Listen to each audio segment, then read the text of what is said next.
आर्यन एक नए अपार्टमेंट में शिफ्ट हुआ था। अपार्टमेंट पुराना था लेकिन सस्ता था। सब कुछ ठीक था, बस बेडरूम में लगा एक बड़ा सा आईना उसे थोड़ा अजीब लगता था।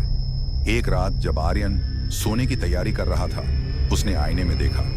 उसे लगा कि आईने के अंदर वाला आर्यन उससे 1 सेकंड देरी से हलचल कर रहा है। आर्यन ने अपना दायां हाथ उठाया, आईने वाले ने भी उठाया, लेकिन एक पल के अंतराल के बाद आर्यन डर गया। उसने सोचा शायद थकान की वजह से उसे वहम हो रहा है। उसने लाइट बंद की और कंबल ओढ़कर सोने की कोशिश करने लगा। तभी उसे कमरे में किसी के चलने की आवाज आई।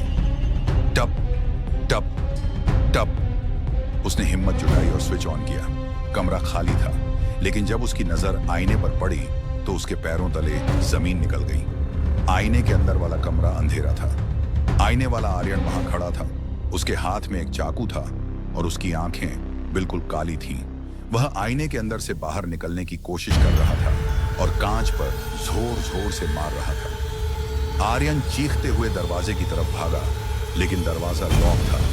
उसने मुड़कर देखा, आईने वाला शख्स अब कांच से आधा बाहर निकल चुका था। आर्यन ने पास पड़ा एक भारी गुलदस्ता उठाया और पूरी ताकत से आईने पर दे मारा।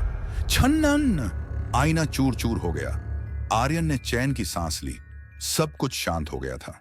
आर्यन ने जमीन पर गिरे कांच के टुकड़ों में अपनी शक्ल देखनी चाहिए, लेकिन उसे कांच में कुछ नहीं दिखा।